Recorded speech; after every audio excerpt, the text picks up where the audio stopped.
So hello guys. So ngayong hapon nyo guys. So magluto dito kanin baga nito guys. So ganipet na ang asawa. So magluto ta. Kaya request man niya. Naganahan pa itong mga pa nagipagkatas bata pa. Oh, so let's go. Magluto na ta. Guys, magluto dito baga guys. Kanin baga guys. Ito kaning sabon para pagkatas itong asawa ba. So guys, maglata na ta. Guys, may pila ka minuto guys. So luto na dyan siya.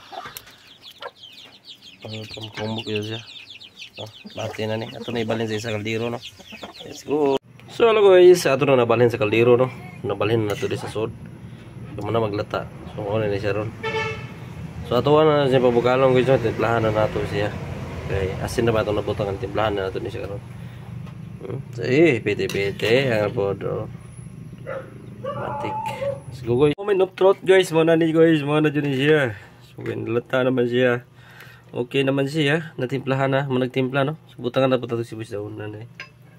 Matik na ito si Bush Daunan eh.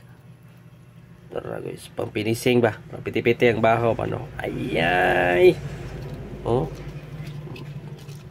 Isa kilong si Bush Daunan. Matik na.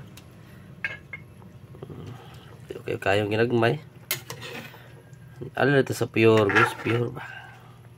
Ito, walang halong chemical.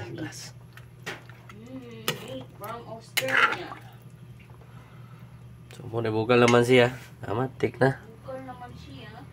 Luto na. Let's go guys.